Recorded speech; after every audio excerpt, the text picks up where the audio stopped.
Este podcast é uma realização O Historiante.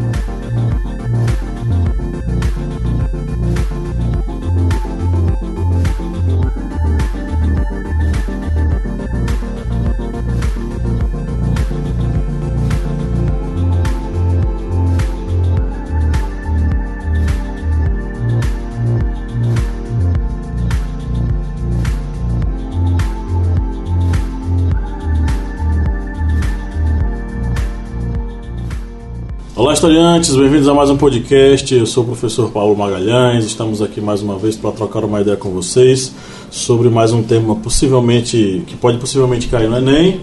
Estamos aqui com a nossa mesa redonda montada. Nós temos o outro historiante aqui, o professor Kleber. Dá um oi, Kleber.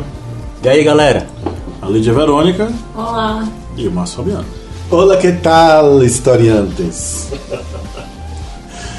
Pois é, gente, hoje nós temos como tema a inclusão social de minorias, não é? Nós, um país tão miscigenado, tão multicultural, né, ainda temos aí essas minorias que não são contempladas e que ainda são perseguidas de certo modo em nossa sociedade. Nosso ponto de partida será uma matéria, né, que foi publicada aí na UOL, que trata sobre o senhor Papa Francisco. O título da matéria, né, está ligado à questão da atenção às minorias. O Papa pede atenção às minorias e que se detecte a tempo novos focos de totalitarismo. Dentre outras coisas, ele pediu para se lembrar daqueles tempos e pedir ao Senhor que dê o dom de discernimento a todos para detectar a tempo qualquer aumento dessa atitude perniciosa, qualquer ar que enfraqueça o coração das gerações que não viveram aquilo. Então o Papa está aí claramente fazendo um pedido para que nós consigamos detectar o fascismo a tempo, para que ele não provoque aquilo que ele já provocou, né, há um tempo atrás, vocês bem sabem. Nas décadas de 20 e 30 nós tivemos a ascensão dos ideais nazifascistas que acabaram conduzindo o mundo todo, vários países, a uma Segunda Guerra Mundial. Então, como, não é, evitar isso? Como, enfim, quebrar esse tipo de atitude? E principalmente, como fazer com que o totalitarismo não engula as minorias que existem e fazer com que a gente consiga respeitar essas minorias. A gente vai trocar uma ideia sobre esse assunto hoje. Inclusive, é que ele fala aqui no discurso dele, ele faz um questionamento para reflexão, né? Ele pergunta, né, quantas vezes aconteceu que um povo acredite ser superior, com mais direitos adquiridos, com mais privilégios a preservar ou conquistar, né? Quantas vezes isso aconteceu e o que foi acontecendo? Pois é, o Papa é pop. Bom, mas antes de a gente passar aqui a fala para os nossos colegas da mesa redonda, a pergunta que não quer calar: e aí, você já é nosso patrono? Jovenzinhos e jovenzinhas que estão ouvindo esse podcast, que acompanham o Historiante nas mídias sociais, Instagram, Facebook e na nossa plataforma lá no YouTube. Sejam patronos, ajudem esse projeto a conquistar novos corações e, é claro, fazer com que a gente consiga, né, produzir muitos mais conteúdos. E é fácil, é simples, acesse o site apoia.se/historiante e descubra lá como participar. A partir de R$1 você já consegue ser nosso patrono, e a partir de R$15 você se torna aluno patrono e participa do nosso grupo secreto, onde você vai ter acesso a muito mais conteúdo e vai ficar muito mais antenado aí com as coisas e vai conseguir fazer a redação massa e vai passar no Enem, tenho certeza. Agora passo a palavra para os nossos membros aqui da mesa redonda. Gente, inclusão social de minorias, qual a opinião de vocês sobre esse assunto? Bem, a inclusão social das minorias, muitas pessoas vêm com aquele tradicional preconceito, né? Vai tirar a vaga de quem merece. Vem sempre aqueles ditadozinhos sobre meritocracia. Mas muitas pessoas não esquecem que muitas minorias, negros, indígenas, a comunidade LGBTs, muitas vezes ficaram à margem da sociedade, à margem até mesmo, digamos, dos seus direitos, daquele acesso a muitas, como poderia dizer, não sei, benefícios, acesso a... Sim, muitas dessas pessoas não tinham esses benefícios sociais que muitas vezes eram só alcançados pelos brancos, aquelas pessoas que tinham condição financeira. E atualmente nós vemos a inclusão dessas pessoas dentro dessas esferas, tanto de conhecimento como, por exemplo, das universidades, do emprego público. E muitas pessoas que veem isso com maus olhos sempre vão citar novamente aquela questão da meritocracia. Eu quero essa vaga porque eu mereço, e não considera a história de vida daquela população. Mas claro que eles merecem, né, Kleber? Com certeza. É uma questão de merecimento. Todo mundo merece, no final das contas, né? Todo mundo. E muitas vezes é aquela questão das pessoas que não veem, por exemplo, a comunidade negra, que quando teve a abolição, a Lei Áurea, em 1888, muitas pessoas não consideram que o negro, ao ser liberto da escravidão, ele não teve mais direito a nada. Simplesmente, você é uma pessoa livre, se vire. Vá atrás de trabalho, vá atrás de terra. Ou seja, não teve nada que, digamos, contribuísse para a população negra se desenvolver. Ou seja, eles foram libertos e jogados à margem da sociedade, deixados à míngua. Muitas pessoas que pregam a meritocracia não consideram isso, não consideram que a população negra, durante toda a história desse Brasil, ela foi marginalizada. Ela foi marginalizada. E muitas vezes, como falam de cotas, vem logo aquela questão de, ele não merece. Ele não merece essa cota. Foram declarações de candidatos, né? Exatamente. Não vou citar o nome, que disseram que não entrariam no avião pilotado por um cotista, ou não seriam cirurgiados por um médico que tenha sido cotista. Então, o preconceito está presente aí nessa questão, né? Todos têm direito à vaga. A questão é que nós temos uma dívida histórica pesadíssima, que fez com que durante muito tempo negros, índios, mulheres fossem excluídos desse processo. Durante tanto tempo, quando a gente falava sobre universitários, quem eram os universitários, se não homens brancos? É exatamente essa questão dessa falta de espaço do negro. Como já dito, o negro ficou à margem da sociedade, não teve aquele acesso àquela educação de qualidade. Aí muitos dizem, não, então vamos acabar com as cotas, melhorando o ensino fundamental e médio para que o negro ele tenha a mesma condição de disputar com o branco. Segundo pesquisas, dizem que as condições de leitura da população brasileira vai atingir um nível aceitável daqui a 50 anos. Isso é leitura. Imagine todas as outras áreas, exatas, áreas humanas, essa deficiência, essa distância que existe entre as instituições particulares e as públicas, se vão conseguir ser resolvidas em apenas 10 anos, 20 anos. Logicamente, isso aí vai ser coisa de gerações, até conseguir nivelar o ensino particular com um ensino público. Então, vamos esperar todas essas décadas, essas gerações, até que o negro tenha condição de estudar na escola pública, e essa escola pública dê conhecimento para ele disputar com o branco que vem da escola particular aquela vaga na universidade? Se quiser, alguém pode me dar. Eu queria pegar o gancho da universidade. Eu entrei na Universidade Federal de Pernambuco em 1988. Eu tinha 17 anos. E me lembro muitíssimo bem, eu fiz o curso de Publicidade e Propaganda, que na minha turma não havia nenhum negro. Em 89, entrou um rapaz negro lá no Centro de Artes e Comunicação, que fazia jornalismo. E eu me recordo que uma professora, sem maldade inclusive, disse: meu filho, de onde você veio? Aí ele respondeu: eu vim da escola pública. Aí ela também, acho que tão espantada de vê-lo, disse: você é um herói, você veio da escola pública. Ela disse, e ele disse: sim, professor, eu sei exatamente o que a senhora não está dizendo, mas eu sou um filho de pobre negro que vim da escola pública e estou estudando aqui na Universidade de Elite, que é a Universidade Federal de Pernambuco. Reparem que a Universidade Federal, universidade pública, gratuita, com seus ideais de divulgação, de difusão do conhecimento, de incentivo à pesquisa, não tinha lá no final dos anos 80, raríssimos. Eu me lembro que eu me formei 5 anos depois E aí eu via um negro, havia um rapaz que era inclusive de Petrolina, que fazia arquitetura, que é filho de indígenas, aqui de uma aldeia aqui próxima e etc. Mas não eram as pessoas que circulavam naquela universidade pública, gratuita, com ideais de esquerda, alguns professores de esquerda. Então, acho que isso é interessante para nós demonstrarmos que as cotas são necessárias para que nós, sociedade, possamos pagar, possamos entrar em equilíbrio com essas minorias que realmente foram marginalizadas durante todos esses anos.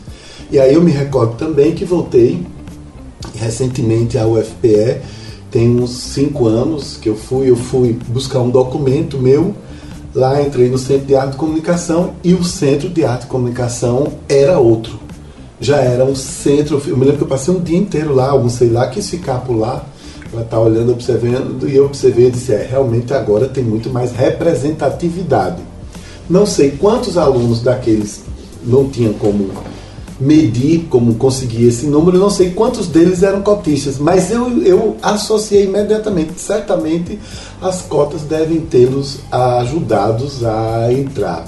Eu penso o seguinte, você entrou na universidade, sua vida muda. Sua vida muda, você se vê com outras ideias, você se vê com outras obrigações e realmente você tem a chance de transformar a si mesmo, nesse sentido de sua evolução como profissional, naquilo que você escolheu.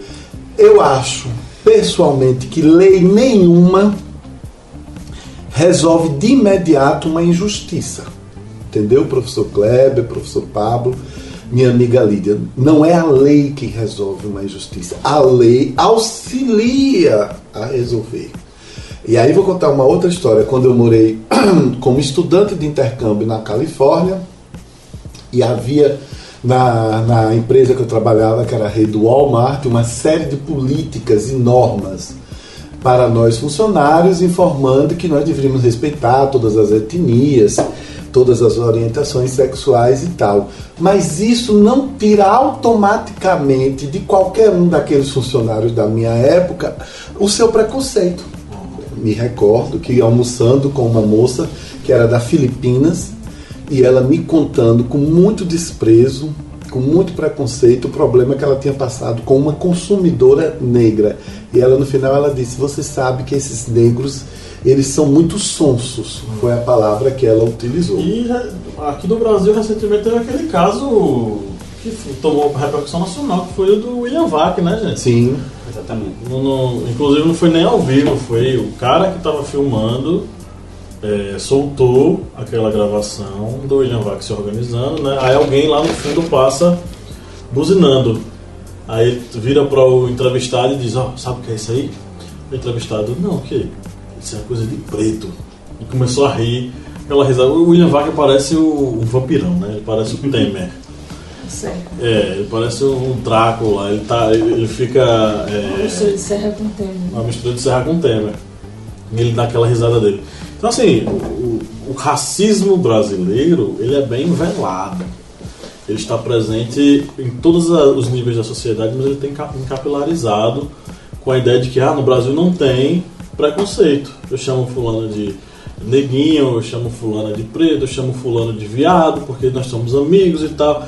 Mas por trás disso tem todo um discurso que é de repressão a essas minorias. O preconceito, ele vem não somente na agressão verbal ou no preconceito mesmo.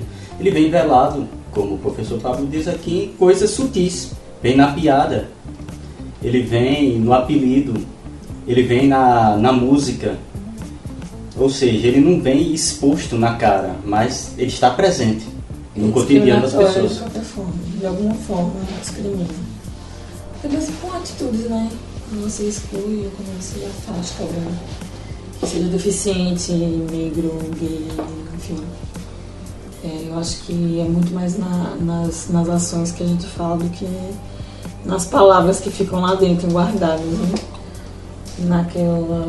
justamente isso que eu falei, dessa questão de afastar as pessoas que têm de alguma forma alguma característica que não se enquadra, né?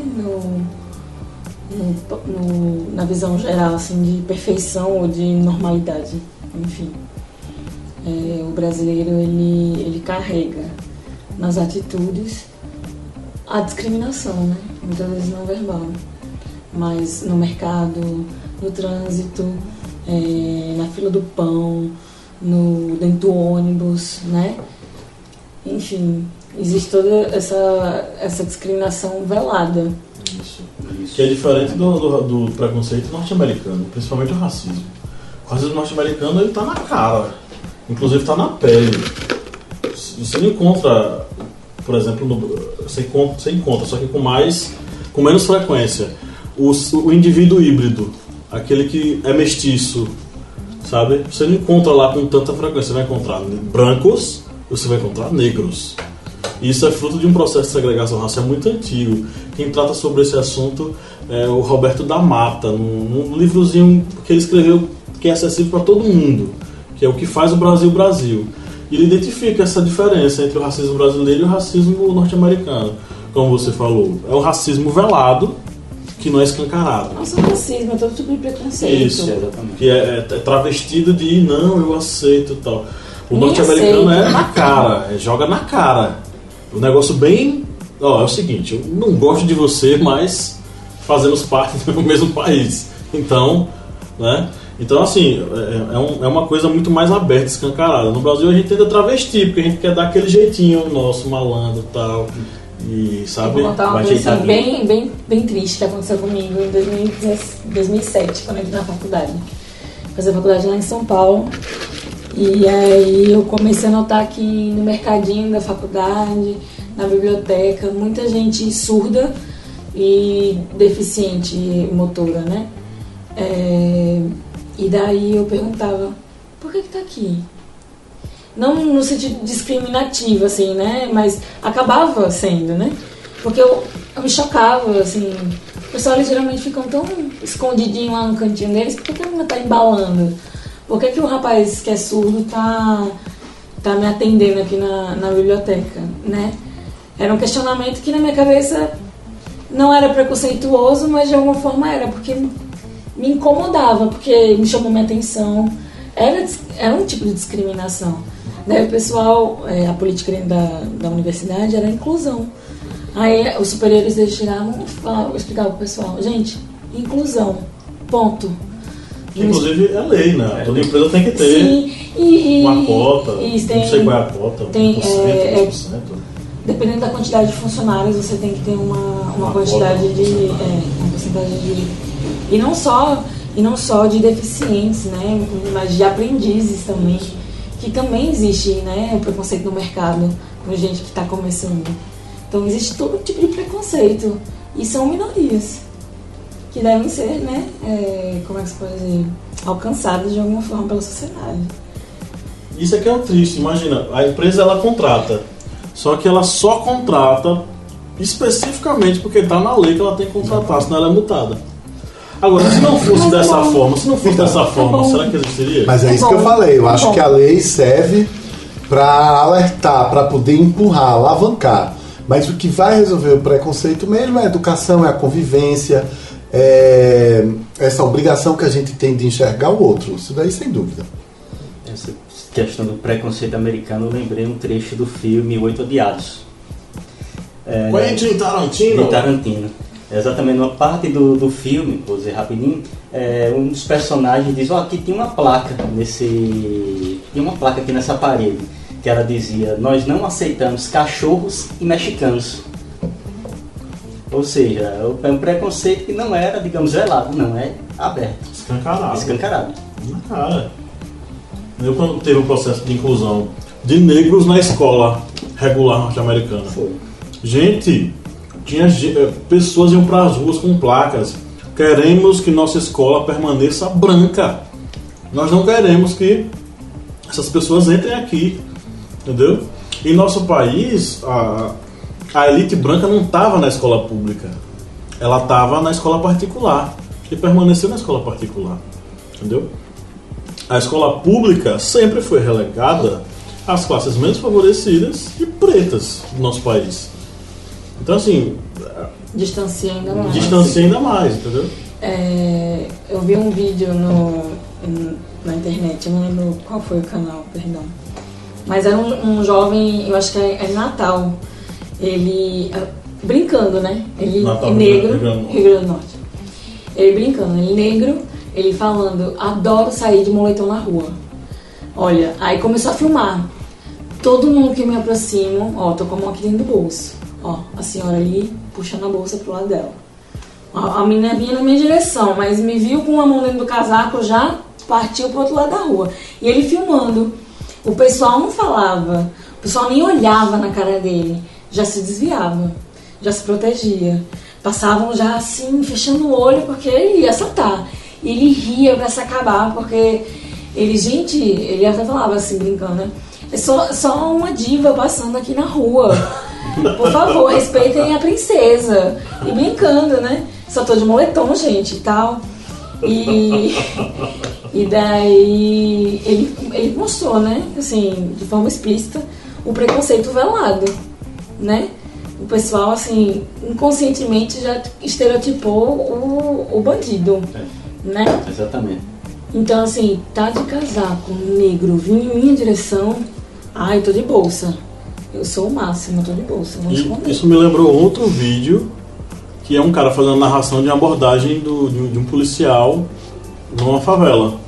Ele vai narrando, lá vem o policial. O carro chega. Ele já entra quase atropelando. Já chega quase atropelando. Desceu, tá com uma arma. Foi apontando pra todo mundo. E batendo, dando tapa na cabeça. Deu um tiro no chão, ele tá descontrolado. O cara descontroladíssimo. Aí vi um cara com um saco, gente. O cara tava com a marmita do almoço, indo trabalhar. O cara chegou, tomou o saco dele. E aí o cara já largou o saco e já começou a sentar e botar a mão na cabeça, assim, tipo, meu Deus, vou morrer agora. E aí depois que ele viu que era marmita, ele jogou num canto assim, aí desceu outro policial mais calmo e foi tentar conversar com o cara. Gente, as pessoas estão despreparadíssimas, principalmente policiais, despreparadíssimos. E o crime tem cor e tem endereço. O garçom que foi morto. Ele tava com a carteira de trabalho no bolso. Garçom. Foi morto porque era negro, enfim. E, né, sempre tem aquela coisa desculpa, né? É um caso isolado. Só que são casos isolados, né, que são a regra. É regra. São exceção. É regra. Eles criaram o estereotipo, a sociedade criou o estereotipo e a discriminação tá em cima disso aí. Aí vem a questão também da violência e agressão física. Isso aí vem também com a questão, principalmente, da comunidade LGBT. Porque nós vemos vários casos, exatamente, de pessoas que são agredidas apenas por sua opção sexual. Qual é a lógica disso? Uma pessoa, eu não vou aceitar aquela mulher porque ela é lésbica. Não vou aceitar aquele cara porque ele é homossexual. Vou quebrar uma lâmpada nele. Por isso. Ou seja, a gente vê também que a sociedade ela vem com essa agressividade e esse instinto agressivo acaba muitas vezes aflorando e quem não tem nada a ver. Essa pessoa ele não consegue inibir essa agressividade. Quando ela sai na rua, ele vê uma pessoa, é do contra, não é o que eu quero, eu vou bater, vou agredir. Isso vem, infelizmente, acontecendo muito com pessoas que, digamos, são diferentes em sua opção sexual, porque cada um tem a sua opção. Só complementando, rapidinho. O Brasil é um país... Não é opção, querido professor Kleber. Na verdade, a gente hoje usa a palavra orientação sexual. Quando você usa a opção, você deixa entender que aquela pessoa, homem ou mulher, optou por seu desejo sexual. Muita gente não optaria por esse desejo se soubesse que iria sofrer tanto, levar uma lâmpada na cabeça. Então, hoje, a própria Organização Mundial de Saúde e outros órgãos usam o termo orientação, que é para onde o seu desejo vai, para onde o seu desejo quer. Qual é o seu desejo, ok? Eu ia só falar em relação a que o Brasil continua sendo o país que mais mata transexuais. Continua sendo. Então isso sabe, coisa louca. Mas aí a gente não para esse programa nunca, que é o país que mais mata transexuais, gays, lésbicas e por aí vai, mulheres. Mas é o país onde o povo no carnaval se veste de mulher, fica nu, é uma loucura. Olha, aí é muita antropologia. Vocês vão ter muito que estudar para poder explicar isso, né? Mas no discurso do Papa, ele fala justamente isso, para as pessoas inibirem o desejo da supremacia. Porque muito desse impor o outro, né? E da violência, de submeter a minoria, né? É justamente esse desejo que o ser humano tem de se sentir superior ao outro, né? Eu sou normal, sou branquinho, limpinho e honesto, né? E você é um lixo, porque você é gay, você é negro, você é mulher, né? Você é deficiente. É esse desejo incutido de se sentir superior. Eu sou cidadão de bem. Inclusive, eu tenho mais direitos que você. Inclusive no direito a gente usa esse comportamento do policial como acho que é síndrome, né, do pequeno poder. Você tem um pequeno poder na sua mão. Então você se sobrepõe a qualquer outra pessoa que esteja abaixo desse pequeno poder. Então é como se fosse uma síndrome. Eu tenho uma arma, eu tenho um poder, né? Então acho que às vezes muito de apoiar um candidato que apoia armas é o que eu quero me sentir superior, né? E geralmente quem sofre a violência não é a pessoa que está querendo se sentir superior, são as minorias. Com certeza. E aí vem essa ideia de que o que o Papa fala é justamente essa questão do totalitarismo. Pensamentos totalitários devem ser cortados desde o início. E nós temos pensamentos totalitários, nós temos um candidato que defende pensamentos totalitários. E o pior de tudo isso, nós temos pessoas que, faça chuva, faça sol, votam nesse cara, que nutrem pensamentos totalitários, que isso reflete muito num tweet que eu vi de uma moça que diz o seguinte: fui no supermercado e tinha 2 caras me olhando. E eles começaram a rir. Quando fui lá, comprei. Quando eu voltei, ele soltou. Porque eu estava usando um decote. E aí a mulher falou, o cara falou, isso aí vai acabar quando o Bolsonaro for eleito. E ela olhou pra trás, aí o cara disse: não adianta fazer cara feia não. E a gente, que nível a gente chegou? Handmaid's Tale, né? A que ponto a gente chegou, entendeu? De que mulheres, elas são, como é que eu posso dizer, tem seu direito cerceado de andar por aí.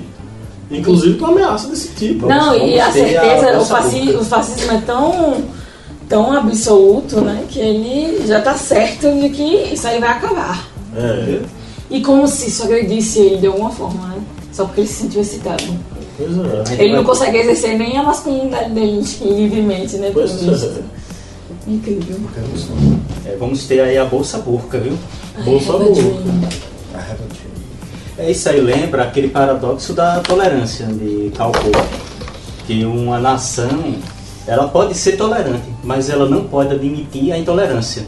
A partir do momento que ela admite a intolerância, ela corre o risco de se tornar uma nação totalmente intolerante, pois os tolerantes, eles vão ser destruídos por aquele intolerante. Você tem que ser intolerante com o intolerante. Mas é base disso mesmo, por aí mesmo. É um paradoxo, mas necessário. Paradoxo necessário.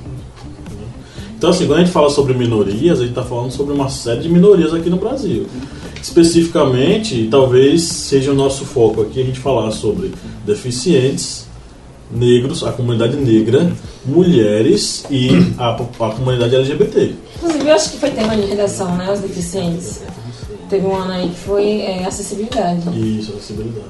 Né? Então, assim, já no caso aqui seria uma inclusão social minorias de forma genérica, né? Tipo no acesso ao trabalho, acesso à faculdade, acesso à escola, nesse sentido. No sentido amplo de minorias e em sentido amplo de inclusão. Né? Isso. A questão por exemplo, o deficiente ter acesso ao emprego, ao primeiro emprego. Isso. Que é um entrave. Nem toda empresa quer contratar. Algumas empresas, e eu sei disso porque eu fui testemunha disso numa seleção, numa empresa que eu trabalhei há muito tempo atrás, a qual não citarei o nome, que a conversa foi a seguinte: quem é que tem a deficiência que menos atrapalha? E aí? Diga aí. Olha que coisa. Olha, eu não sei se tá incluso, eu não lembro, mas gente que tem dislexia, esse tipo de deficiência cognitiva, né?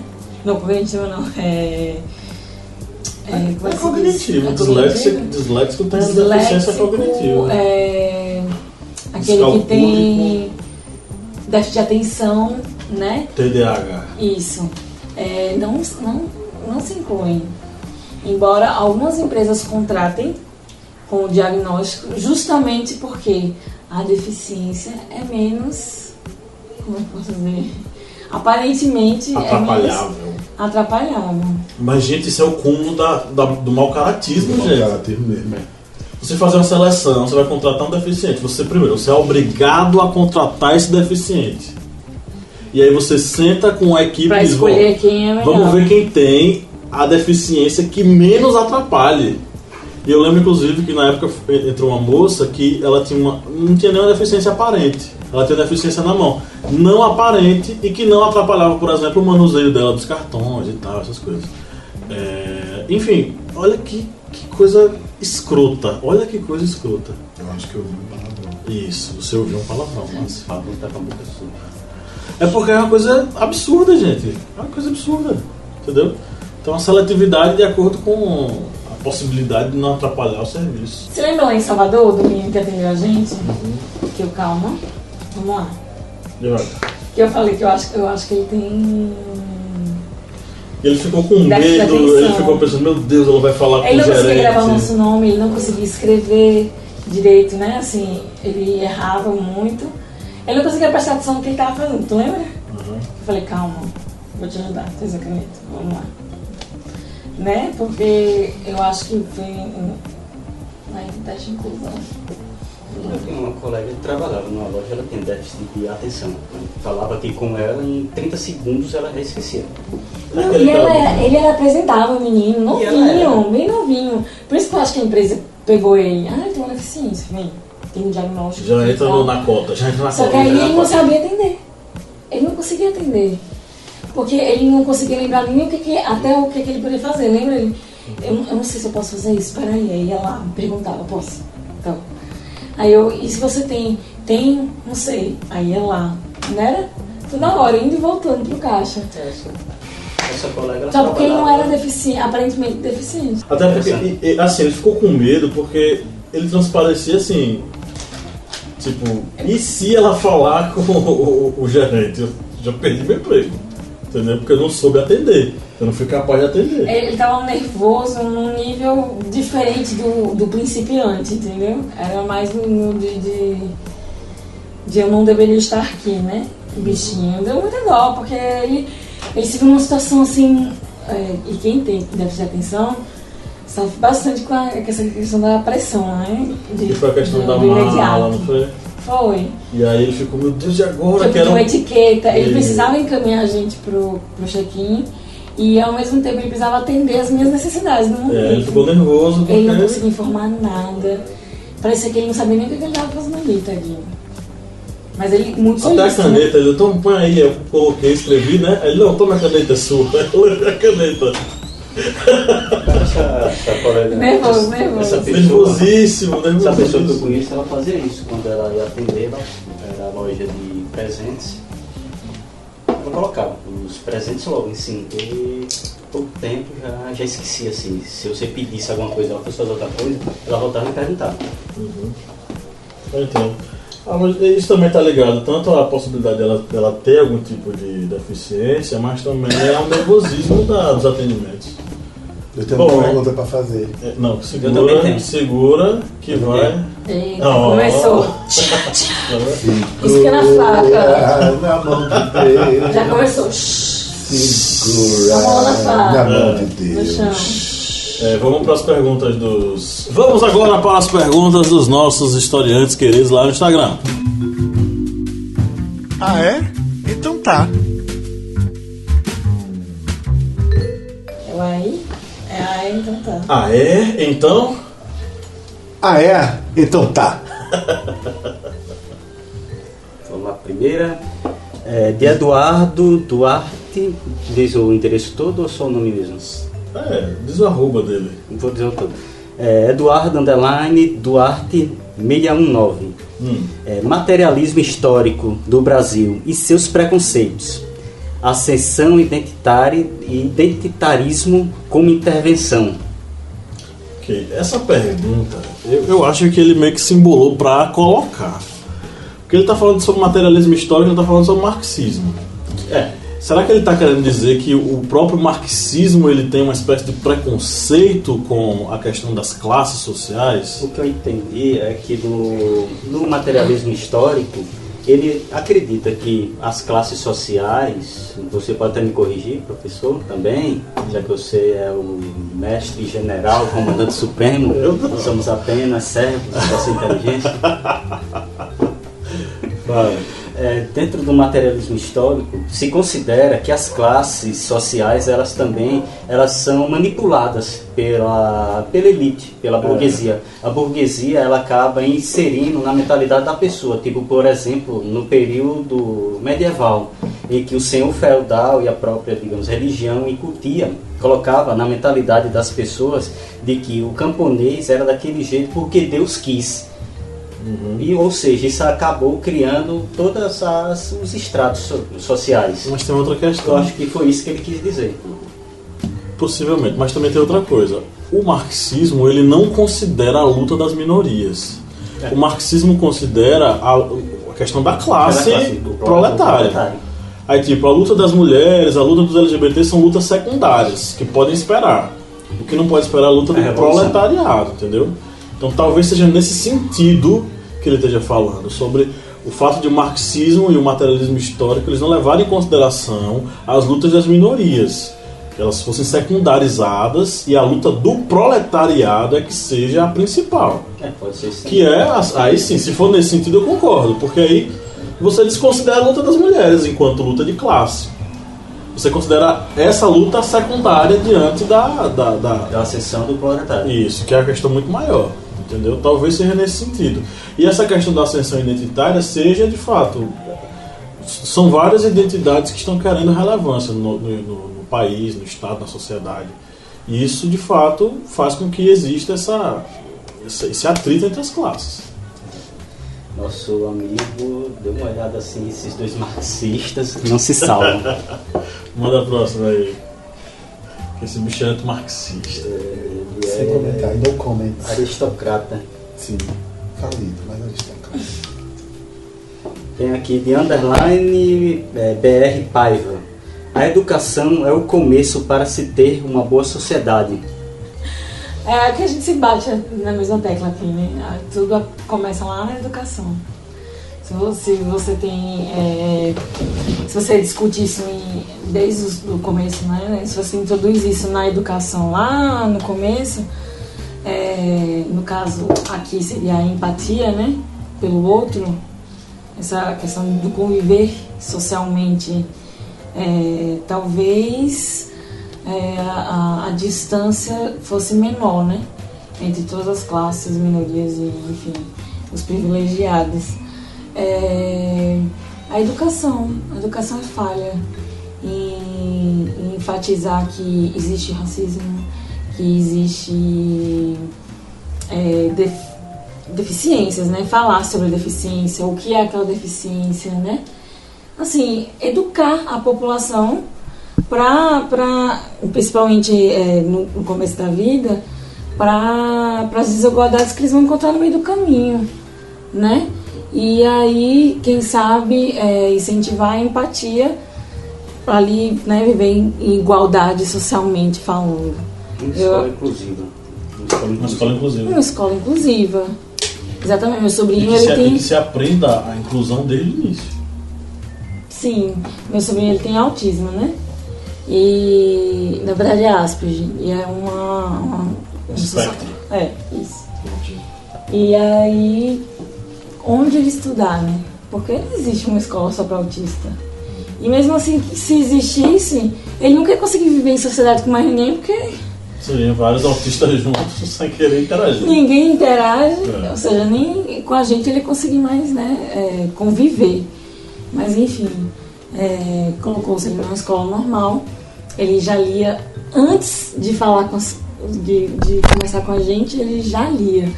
Então ele já chegou na escola lendo livros e as crianças ainda iam aprender. E aí a professora teve que aprender um método de incluí-lo com os alunos que já ainda iam começar a aprender o ABC, né? E uma criança tão novinha já lia o mundo inteiro e ficava agoniado porque os coleguinhas não conseguiam terminar de escrever e a professora ensinando, ele respondia porque ele ficava nervoso, né? Então assim, imagine, né?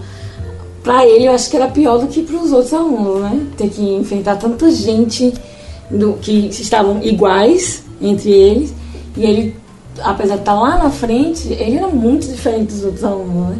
Eu ficava imaginando como seria na sala de aula.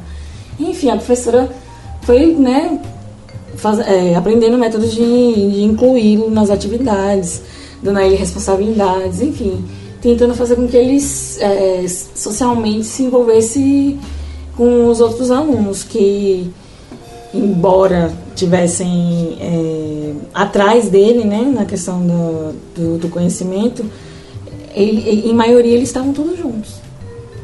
Bom, enfim, a escola, né, tem que educar a sociedade, digamos assim, e o governo tinha que, né, incentivar isso e preparar os professores para também encontrar essas dificuldades no meio do caminho.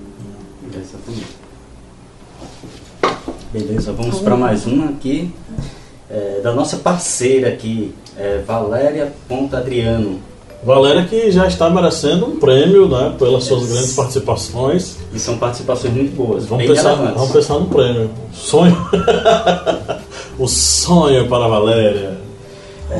Nos últimos 30 anos foram feitas várias políticas públicas de inclusão de minorias, cotas, gênero, etc.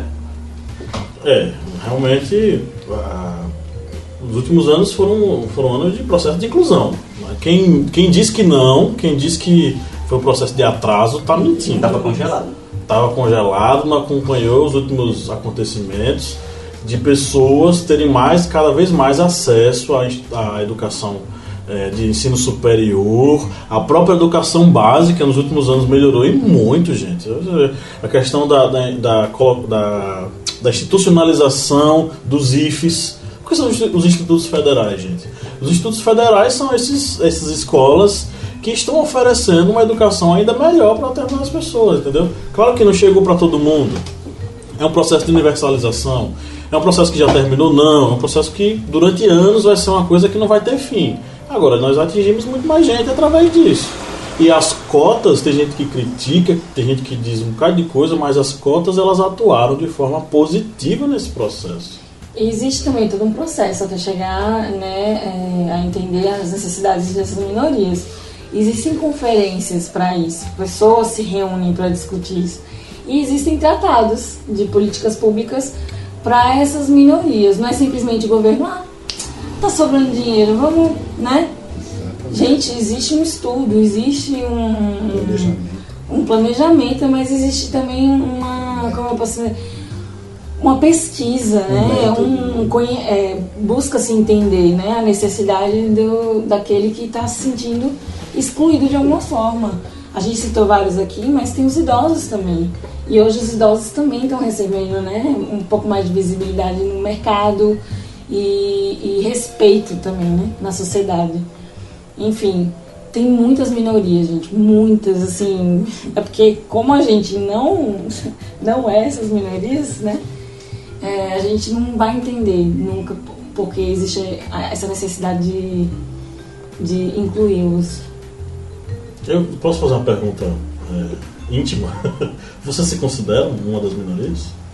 Eu? Sim. Claro, eu sou um gay aristocrata falido, de sangue azul, perdido no meio da gentalha. Não considero uma minoria assim.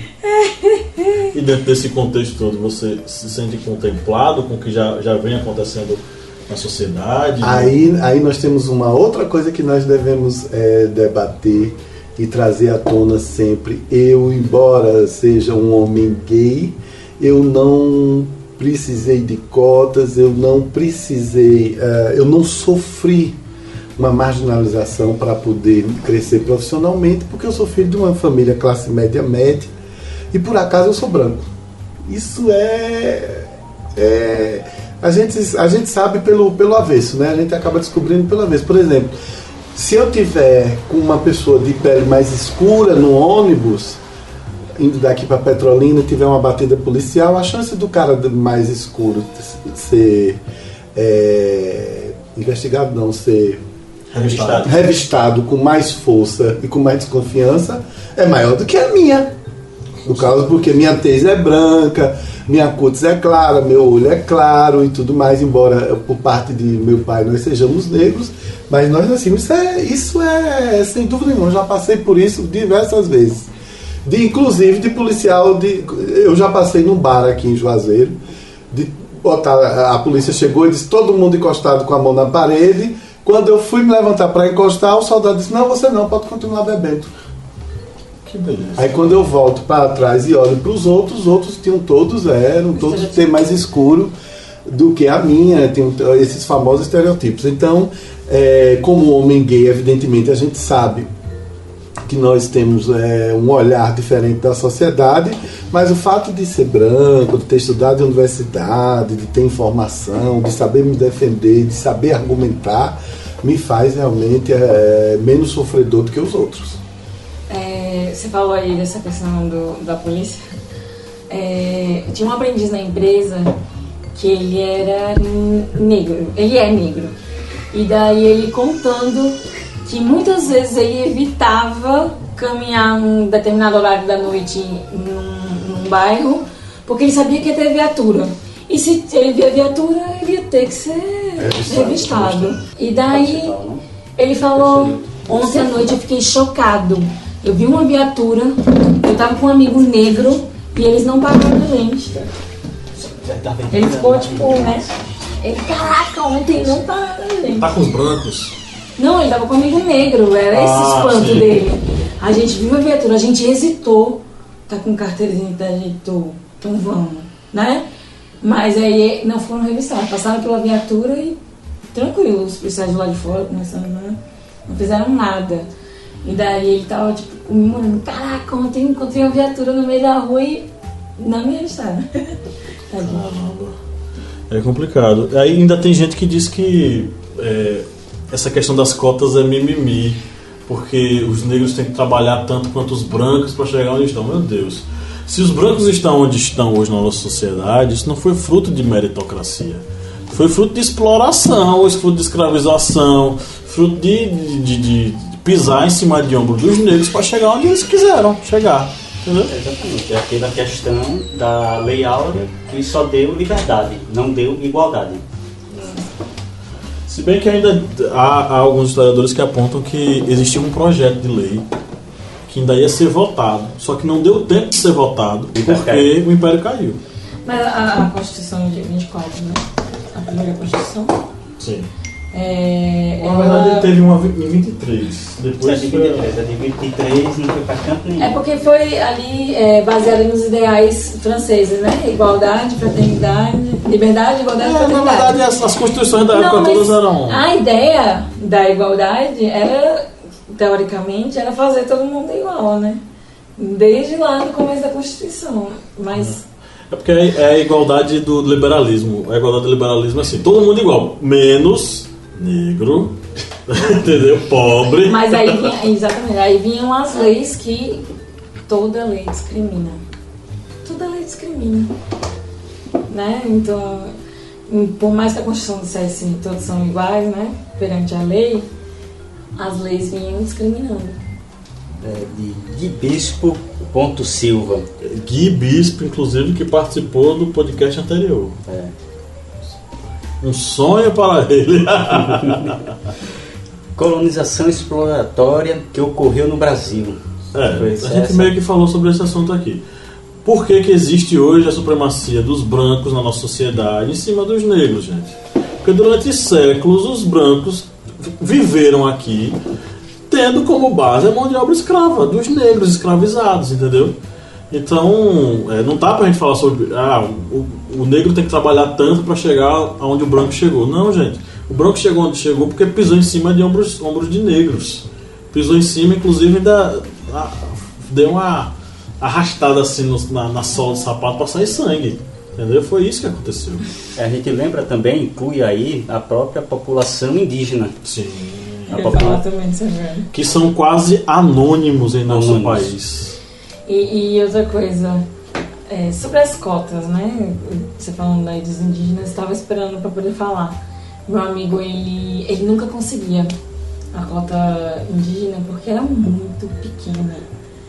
E para quem não sabe, porque que não é cotista, para você se tornar um cotista, você precisa passar por uma série de burocracias. Gente, prestem atenção, escutem com atenção.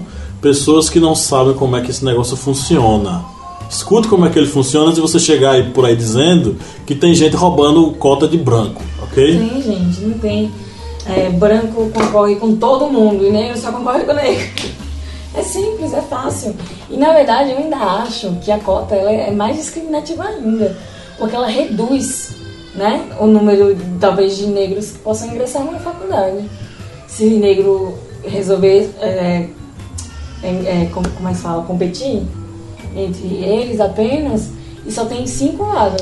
Eu lembro, Cleber, que meu primo, aquele que fala sobre Marx com vocês, ele foi fazer, se não me engano, ou foi pós ou foi mestrado em Campinas, faculdade renomada, muito, muito, né, forte no Brasil.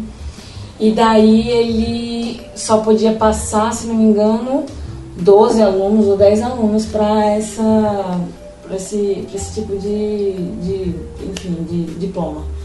Eu não lembro se era pós ou era mestrado. E daí a maioria era nordestino. E o pessoal de São Paulo começou a reclamar. Porque os nordestinos estavam tirando as vagas do pessoal de São Paulo. E daí cogitou-se a possibilidade, olha, um incentivo desse, né?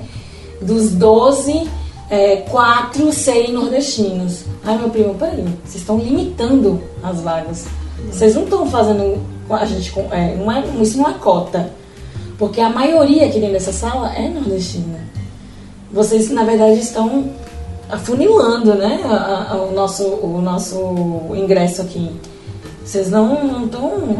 Então aí já a cota, às vezes, ela pode, limitar, na verdade, a possibilidade de aumentar o número. Então assim, eu, branca, cheia de oportunidade, eu fiz faculdade pública, ou privada. Eu nem tentei fazer faculdade pública.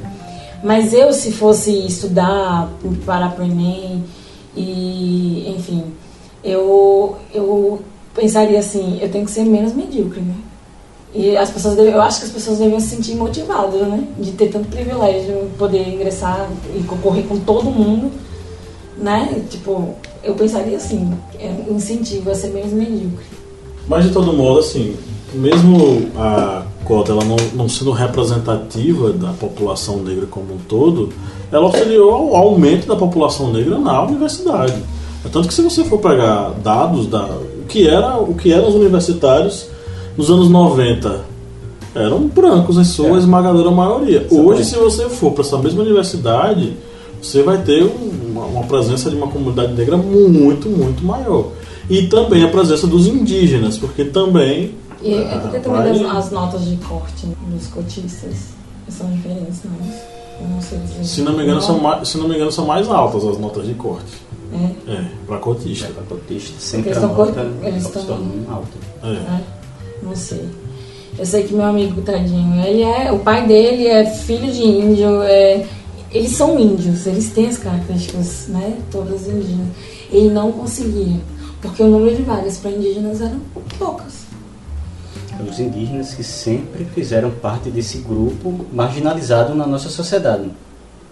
Inclusive teve aquele caso do indígena que foi queimado vivo. Ai, gente. Que foi emblemático, porque os playboyzinhos chegaram lá, estavam querendo tirar uma onda, o pobre índio estava dormindo, enfim, no meio da rua, porque não tinha casa, estava, enfim, em condição de risco, em condição de rua, eles foram lá e tocaram fogo nele.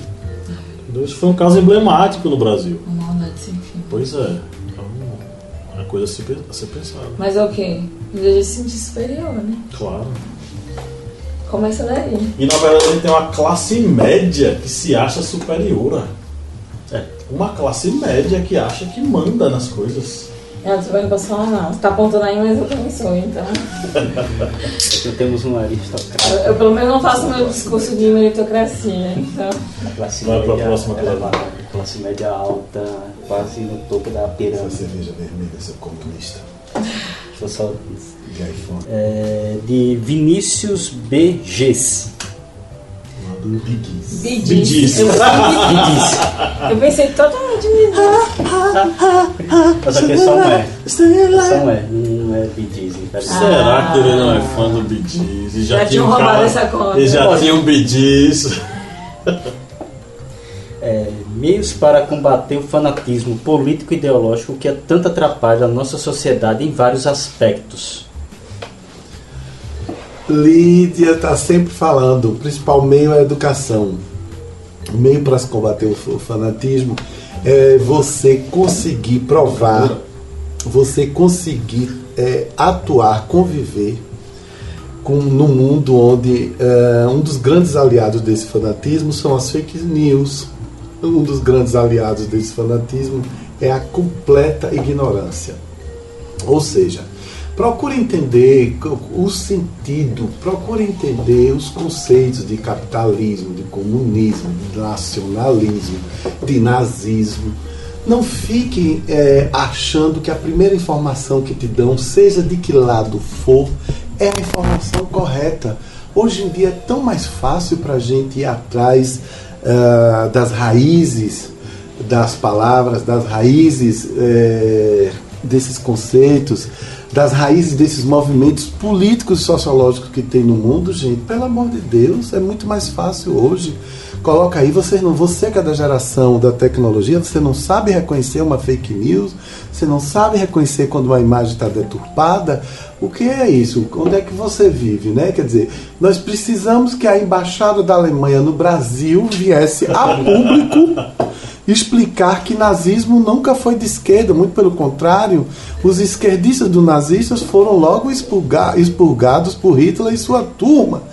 Você precisa disso, nós precisamos da vergonha alheia internacional para poder entender tudo isso. Então, o meio para combater o fanatismo é conhecimento, o meio para combater a escuridão é a luz do conhecimento. O meio para combater essa opressão, essa burrice, é a luz do conhecimento sério, é o diálogo. Isso aí dos embaixadores alemães foi até, digamos, ridículo, porque eles fizeram isso e muitas pessoas disseram: ah, isso aí é coisa do estagiário da embaixada. Isso aí é coisa de quem não sabia nem o que estava escrevendo. Brasileiro falando isso. BR é BR, viu? BR é BR. Ou seja, é barril. Porque os cabas quererem ensinar os alemães o que é nazismo, aí já é demais. Complicado. Aí é demais. Não, gente. A gente chegou ao nosso limite. Agora a gente chegou ao nosso limite. Conseguimos, a gente conseguiu. Agora aperta o botão para dar o game over para a gente começar de novo esse jogo. Porque a gente conseguiu. Tem que resetar. Vamos lá para a próxima. Luiz. O do Luiz você já manda as três, né? As três. Do Luiz 999. Ó.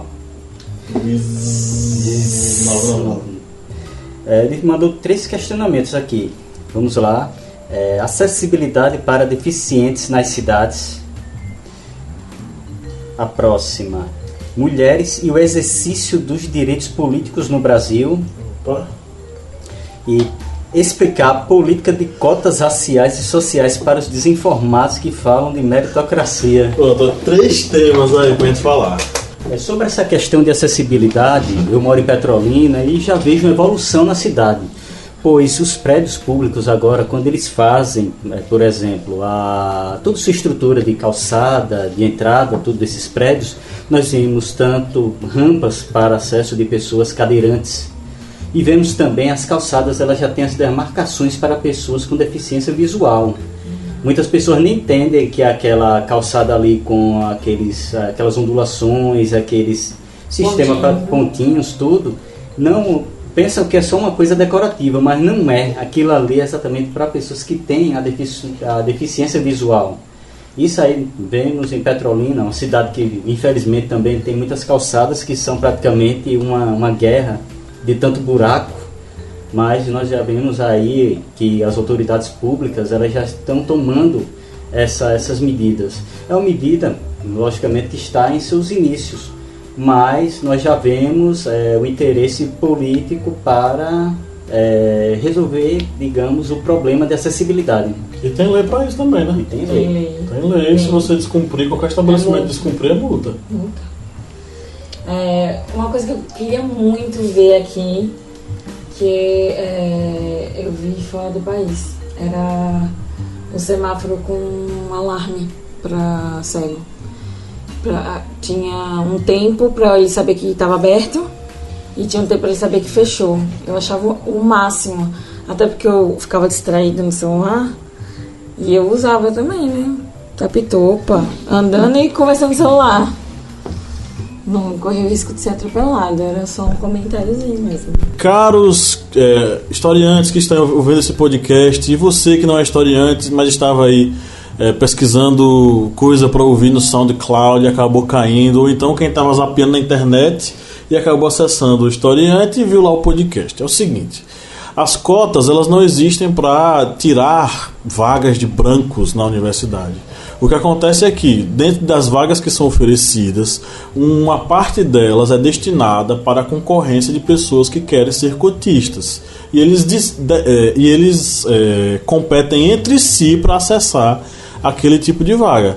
Aí as outras vagas, a ampla concorrência, continua sendo disputada da mesma forma. Então não é que as vagas diminuíram. Na verdade, elas tiveram um acréscimo de vagas destinadas a pessoas que se declaram indígenas e quilombolas ou afrodescendentes. Então essa é a questão. Então não tem nada a ver com o negócio de diminuir cota e gente perder vaga, tá? Em relação à participação das mulheres, o que está acontecendo nesse processo é que nos últimos 10 anos existe uma tomada de posição das mulheres. Marina 18.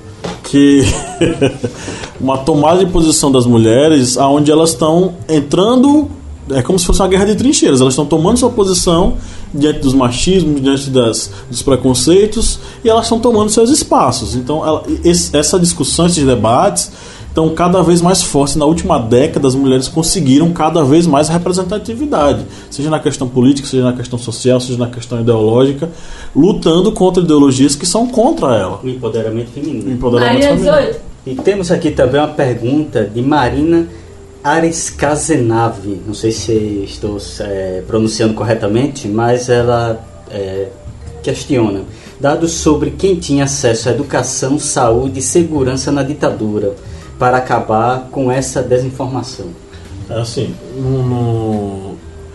durante o período ditatorial, a oferta de saúde, educação, essas questões básicas, elas não foram relegadas a apenas um grupo. Não foi bem assim que aconteceu. A educação pública ela continuou sendo praticada, cada vez mais com um viés ligado ao militarismo. Aí você vai ter introdução na escola e disciplinas ligadas à educação moral e cívica. Não sei se alguém aqui pegou, você chegou a pegar, Márcio? Educação moral e cívica, antes de cada dia de aula. A questão do hino nacional e do hino à bandeira. Então essas coisas elas fazem parte de um passado ligado à ditadura militar. Quem tinha acesso à educação pública no período militar eram as pessoas, enfim, de baixa renda que tinham acesso. Obviamente que filhos de militares, eles estavam matriculados em escolas particulares, inclusive as melhores escolas particulares do Brasil. As escolas públicas, elas eram destinadas às classes menos favorecidas, classe média para baixo, né? Se bem que boa parte das pessoas de classe média tinha acesso a escolas particulares. A questão da saúde, a gente não tinha um sistema único de saúde. Essa saúde, ela era oferecida pelo Estado, mas ela era oferecida de forma precária, obviamente. A gente vai ter um processo de educação de jovens e adultos que vai ser estipulado e vai ser institucionalizado do período ditatorial com Paulo Freire, que ele vai conseguir ter esse espaço que é justamente no final do processo ditatorial, né? Já não é no meio, não é no início nem no meio, é no final, quando tem aquele processo de abertura política, enfim.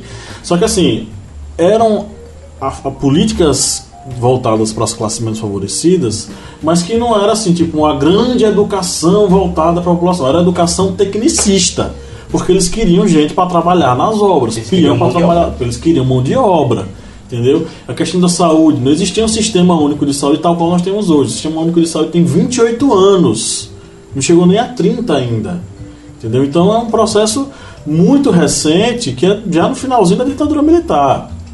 Então, quem tinha acesso, não é? Aí a gente vai ter que problematizar. O acesso à saúde e à educação, se for a educação pública e a saúde pública, eram, obviamente, pessoas de classes menos favorecidas. E não era a melhor saúde do mundo, não era a melhor escola do mundo. Porque tem gente dizendo que a escola no período militar era 3 vezes melhor do que é hoje. E não sei o que. Não, gente, isso aí é saudosismo de gente gaga, ok? E, enfim, boa parte dos avanços aconteceu no final da ditadura militar com o processo de abertura. E esse processo de abertura não deve em nada aos ditadores, nem deve em nada aos militares. Deve aos movimentos sociais que lutavam contra esse processo. Quando a gente fala sobre a educação de jovens e adultos, a gente não está falando da ditadura, a gente está falando de Paulo Freire, certo? Que inclusive foi perseguido e foi mandado embora do Brasil por causa da ditadura militar. Vamos para o pinga-fogo do Márcio. Pinga-fogo do Márcio. Gostaria de perguntar a vocês três, Pablo, Lídia e Kleber, o que é meritocracia? E quem merece o quê e por quê? Se somos todos iguais perante a lei, todo mundo merece tudo. Enfim. Não existe meritocracia. Existe? Não sei, eu acredito que não. Claro que todo mundo acaba colhendo os frutos do seu trabalho, né? Mas as pessoas têm que entender que algumas portas se abrem mais para umas pessoas do que para outras. Você tem que realmente se vangloriar dos seus feitos, ok, mas não em desfavor dos outros, né? Tipo, desmerecendo os outros. Ah, fulano não fez por merecer, eu fiz, né? Foram oportunidades diferentes, né? Dependendo da pessoa com quem você está se comparando. Por isso que eu falo, às vezes, tem gente que tem menos oportunidades do que eu e tem muito mais vitórias. Ou seja, eu sou medíocre perante essa pessoa, porque eu tenho privilégios infindos por causa da minha cor, apenas. Só o fato de eu ser branca, eu já tenho privilégios a mais do que os outros. Então, nada que eu conquiste em relação a algumas pessoas é mérito. Foram oportunidades. Geralmente, quando chega nesse debate sobre raça, racismo e essa questão das minorias, eu utilizo um exemplo. Tem um vídeo de um acampamento. Imagina que seja um acampamento religioso até. E o cara propõe uma brincadeira, né? Coloca todas as pessoas em fila, porque elas vão disputar uma corrida. E quem chegar no final da corrida ganha $100. Aí ele fala o seguinte: bom, só que tem alguns critérios que eu vou falar que vocês vão ter que seguir. Para cada critério que eu falar, a pessoa que se encaixe nesse critério, ela dá um passo à frente. Aí beleza, aí, primeira coisa: quem aqui é filho de pais que nunca se separaram? Aí as pessoas passam para frente. Quem aqui estudou a vida toda em escola particular? Passo para frente. Quem aqui nunca precisou ser revistado pela polícia? Passo para frente. Quem aqui nunca precisou se preocupar com pagar aluguel ou pagar comida porque os pais iam pagar? Passo à frente. Aí o cara diz: pronto, o pessoal que deu passos à frente, olha para trás. E aí, gente, a mágica. Todas as pessoas, a sua esmagadora, 99% das pessoas que caminharam para frente eram brancas. E quando eles olharam para trás, vários negros estavam lá no início da fila, porque em nenhum daqueles critérios eles conseguiram se encaixar. Aí o cara falou, bom, meritocracia é mais ou menos isso aqui. Pessoas têm privilégios, e esses privilégios fazem você saltar na frente na hora da corrida. Agora é capaz de, se eu apitar aqui agora, os caras que estão lá no fundo conseguirem passar dos caras que estão aqui na frente. Vamos ver? Vamos ver se ele apita. E boa parte dos negros lá no final, quando começaram a correr, ultrapassaram os brancos que estavam lá na frente. Essa história é fantástica. Isso ilustra muito bem essa questão. Não existe meritocracia. Meritocracia é o conto de fadas da sociedade capitalista. É aquela coisa que a gente sonha, mas que não existe, que é bonitinha, mas que não é fato, é mito. Eles pegam, por exemplo, uma pessoa que ali vendia pastel na esquina e de repente se tornou milionária porque criou um novo pastel gourmet. Aí pegam e saem e dizem, tá vendo, ó, o capitalismo é isso, dá condições para você crescer, isso é o mérito, isso é a meritocracia. E não é isso. Aquela pessoa, ele realmente teve só a ideia de reformular algo que já existia. Mas não é essa questão de dar esse privilégio, já que ele teve condições, então aquela pessoa que saiu de um bairro periférico, de uma comunidade, ele vai ter a mesma condição que esse senhor aqui. E muitas vezes ele não vai ter o raciocínio, as condições econômicas para implantar aquela estrutura para montar um pastel diferente. Ele não vai ter essas condições econômicas para fazer isso. Ou seja, aí vem exatamente essa questão da meritocracia dentro dessa estrutura do capitalismo. Muitas pessoas dizem, essa pessoa cresceu, então as outras vão ter condições. E não é bem isso. É isso que a gente está batendo bastante na tecla aqui nesse podcast. As pessoas que estão excluídas, que estão à margem da sociedade, eles não têm aqueles privilégios que muitas vezes as pessoas de tez branca, de tez clara, as pessoas que vêm de uma família mais abastada, mais rica, que essas pessoas têm do que aquela pessoa que nasceu de uma mãe solteira em uma comunidade que tem níveis de violência extremos. Aí me permita concordar com você e dizer o seguinte, é aí onde entra a questão do desafio de incluir as minorias. Exatamente. Porque historicamente são minorias excluídas do processo democrático. Por exemplo, a gente falou sobre a questão da mulher, o processo de empoderamento político dessa mulher. Tem um livro de um cara que era um escritor contestador brasileiro, um dos escritores negros mais, relevantes para a gente compreender o início do século XX do Brasil, que foi Lima Barreto. Ele escreveu um livro chamado Triste Fim de Policarpo Quaresma. E em um trecho, a moça, a afilhada dele, fala sobre porque estão falando sobre a questão do voto feminino e tal, que era um desejo dela, só que ela reprimia isso porque o marido não curtia esse tipo de coisa. Então, a mulher, que até hoje a gente considera ainda como uma dessas minorias que ainda não conseguiram ter voz, e que é uma minoria, não é do ponto de vista numérico. E eu queria que a pessoa que está escutando esse podcast entenda. Quando a gente fala de minoria, a gente não está falando sobre grupos que sejam em número menor do que outros. E em alguns casos sim, mas minoria está ligado a grupos que são historicamente excluídos do processo.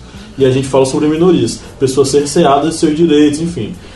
Quando ela fala sobre esse assunto, olha só, 1910, década de 10, está lá o Lima Barreto falando sobre esse assunto. Mais de 100 anos. E isso. E aí, quando é que a mulher vai ter acesso ao voto secreto? Em 34 anos depois. Ela teve que aguardar isso tudo. E aí, vou mais adiante. Quando é que as empregadas domésticas, e sim, eu falo elas, porque a grande maioria de quem trabalha em casas de família são mulheres. Não tem esse negócio de falar que tem os homens também, não. A grande maioria é mulher, 99% são mulheres. Entendeu? Quando é que elas foram conseguir o direito delas de trabalhar? 11 anos atrás. alguns anos atrás. Estamos falando de 2018. Mais de 100 anos depois da abolição da escravatura. Entendeu? Então é um processo muito longo de aquisição desses direitos. Então essa é a grande questão. Como é que a gente vai conseguir fazer com que as minorias tenham acesso a esses direitos? E elas sejam incluídas nisso. Quando a gente chegar à conclusão de que elas precisam, através de medidas protetivas, leis complementares, ter acesso a esses benefícios da sociedade, que ao longo de anos foram relegados aos homens brancos. A questão de amparo judicial para serem respeitadas, na verdade, né? Para que o outro não agrida o direito, né, do outro de exercer determinados direitos. Enfim, a legislação é necessária, né? E imperativo, no caso, né? É imperativo. Porque é um amparo que as minorias vão ter. Se não for imperativo... Porque intrínseco do ser humano não existe bondade, né? Empatia, né? Pelos inferiores. Ok. Vamos agora para o pinga-fogo pro Márcio. Começaram a riscar as facas. Vai começar aqui gente a molar a faca aqui, riscar a faca no chão. Pinga fogo pro Márcio. Professor Márcio, que é da área de marketing. Ele já usou essa afirmativa no... Porque vou utilizar essa questão de marketing novamente.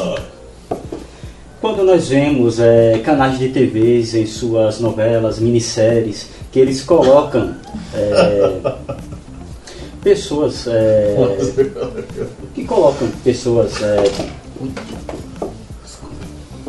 pessoas do meio LGBT ou então negros em condição de, digamos, de poder, porque sempre quando a gente fala negro em novela é o traficante, é o ladrão, é o escravo.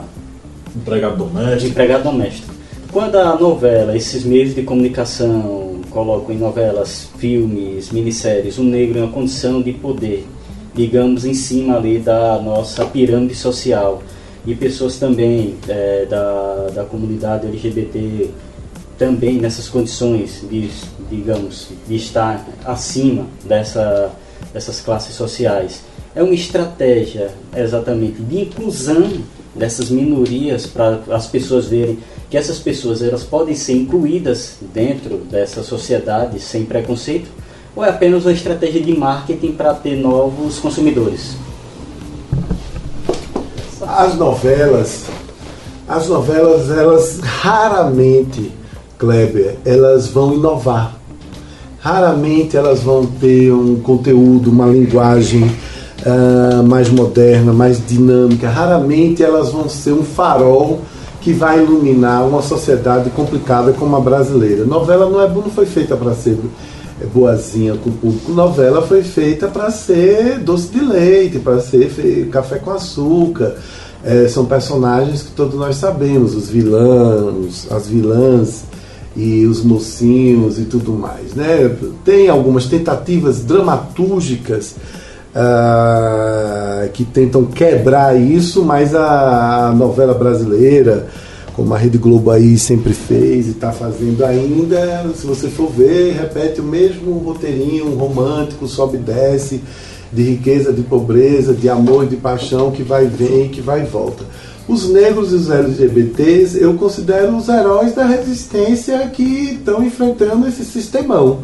Todos nós sabemos que muitos atores que são gays e lésbicas, alguns nos últimos 5 anos estão tendo coragem, apresentadores de televisão, comentaristas de esporte, estão tendo coragem de dizer: não, eu sou lésbica, eu sou gay, eu tenho um companheiro, eu tenho uma companheira. Mas o fato é que os galãs de TV, mesmo aqueles que são bastante conhecidos, eles correm um risco grande ao se assumirem, ao saírem do armário. Todos nós da comunidade sabemos quem é quem, e há casos famosíssimos, inclusive daquele grande ator, que eu não vou dizer o nome, que na verdade é um ator muito grande no sentido do tamanho, um alto ator, um ator alto, bonitão, branco, do cabelo preto e liso. Fica a dica. que fica viajando, vai para a África, vai para não sei aonde com o seu amigo. Né? E é um amigo que é realmente um amigo muito legal, porque primeiro que esse amigo não tem o que fazer, porque ele segue, não trabalha e tudo mais. Eu tenho uma opinião muito clara sobre isso. Cada um sabe a delícia de ser o que é, cada um sabe o seu momento de se assumir. Acho que não é a grande mídia que vai fazer essa revolução de costumes. São as mídias alternativas, são os espetáculos de teatro de ponta de rua, são os programas alternativos de TV, são os youtubers, são aquelas pessoas que estão encontrando nas novas tecnologias espaço para dar vez e voz a seus desejos, às suas orientações sexuais. Agora, quando o grande sistema, né, Rede Globo e companhia, perceberem, opa, esse povo precisa vir para cá, porque eu quero dar uma de bacana e eu vou pagar bem a eles, aí já é uma outra discussão.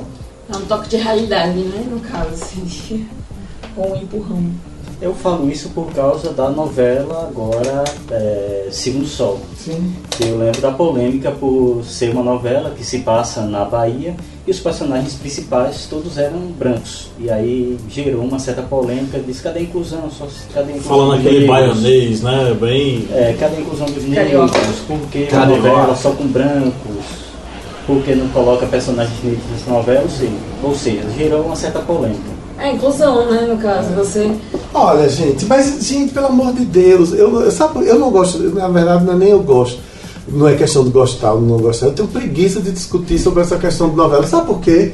Porque vocês estão querendo, vocês não, né? As pessoas estão querendo que a Globo se transforme numa coisa legal. Bicho, usa o controle remoto, você não se vê, porque eu morei em Salvador, meu pai morou anos em Salvador. Aquela Salvador, eu assisti o Segundo Sol, 3 capítulos, em diversos momentos, tipo assim, um capítulo por mês. Ali com minha tia, com um amigo, na casa de um amigo, comendo uma pizza, ele gosta de novela, ele acabou assistindo. Aquilo ali não é Salvador. Aquele sotaque não é soteropolitano. Rio de Janeiro. Salvador não é a cidade de novela. Salvador é uma cidade negra. Cidade de filme. Não é cidade de filme, de novela. Quer ver Salvador, o Paió, né? Veja o Paió. Quer conhecer Salvador? Vá a Salvador, anda em Salvador, no centro de Salvador, nos lugares de Salvador, e você vai ver o que é. Não é aquilo. Agora, a Globo está aí, ela faz as novelas, as pessoas querem curtir a novela. Eu, sinceramente, acho uma perda de tempo ridículo ficar em um WhatsApp, como eu vejo algumas pessoas, falando mal de novela de Segundo Sol. Desliga, olha, faz assim, ó, puf, vai lá. Liga um documentário sobre essa e vai ver outra coisa. Agora, você esperar, Kleber, você não vai se ver reconhecido. Kleber, você não vai nordestino, sertanejo, catingueiro, você não vai se ver reconhecido. É pior ainda. Ou você, Kleber, ou você busca um outro método, busca outras pessoas para se conhecerem, para você se ver reconhecido nessas dramaturgias, ou então você não vai. Não vai não. Quais são os 2 negros da Globo? Lázaro Ramos e sua mulher. 2 heróis da resistência que conseguiram. A mulher dele, como é o também nome? tem umas críticas, né, em cima dele, né? Eu esqueci o nome dela. Araújo. Thaís Araújo, né? E tudo mais. Quer dizer, Jornal Nacional de vez em quando é apresentado pela Zileide Silva. A Maju Faz o Tempo. A gente não tem. Olha, e vamos falar de Salvador, mesmo em Salvador, abra o site da Câmara de Vereadores e veja quantos vereadores negros tem. O governador não é negro. Mas a questão é a seguinte: como é que a gente vai propor um processo de representação, mas de inclusão dessas minorias dentro dessas esferas? Como é que poderia ser? Que tipo de proposta a gente poderia levantar? Teve uma novela que era uma ligação entre o Japão e o Brasil, família misturada, que a comunidade japonesa... Gente, cadê os atores japoneses? Cadê o pessoal amarelo? Que eles falaram, Yellow Face. Cadê os Yellow Faces da Globo? Esse era o momento da oportunidade. não só de mostrar a figura, a representação dos japoneses, como dar oportunidade dos Yellow Faces trabalharem. Mas é isso, eu acho o seguinte, quer se ver representado, procure outras alternativas, outros coletivos culturais. Globo não. Claro que não, minha gente, pelo amor de Deus. Tinha uma que era de índio, que o índio era um menino da praia carioca. Louro. Pintado de marrom, pintado lá. A Índia era Cleo Pires, que é uma gata linda, mas pelo amor de Deus. Não tem nada a ver. Agora, se você curte, eu não vou julgar o seu hábito de novela. Não. Eu não curto, tenho mais o que fazer.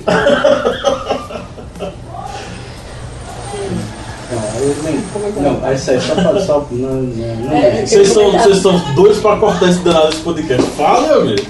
Não, que esse ano agora, 2018, viajei para Jequié, que é a terra de nascença da minha esposa, que é o sul, muito mais pro sul da Bahia. E foi uma das coisas que eu comentei com ela, porque o pessoal aqui não fala do jeito do pessoal da Globo. Ela pegou e riu da minha cara. Eu disse, não, aqui realmente não tem nada a ver aquilo ali. Claro, realmente que nem não tem. quando Impactos são diferentes. Fizeram uma novela no Maranhão. O pessoal do Maranhão, oxi. Que é O Maranhão fala Pará, era Pará. Da cor do Pará só fala não era Maranhão, não era Pará.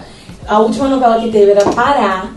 E o pessoal falava, hoje o pessoal do Pará, gente, a gente só tem égua.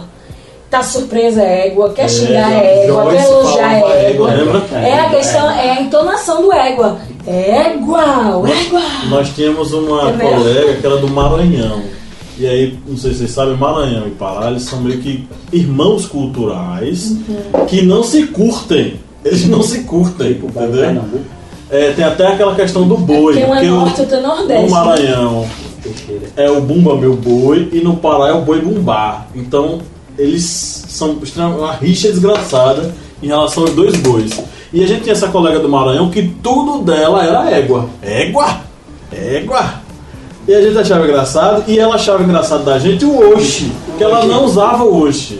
Mas aí foram brigar. Aí no meio da novela, da Globo, tem metade da novela foi gravada com oxente, oxi, não sei o que lá, do Nordeste, e a outra metade começaram a usar o égua.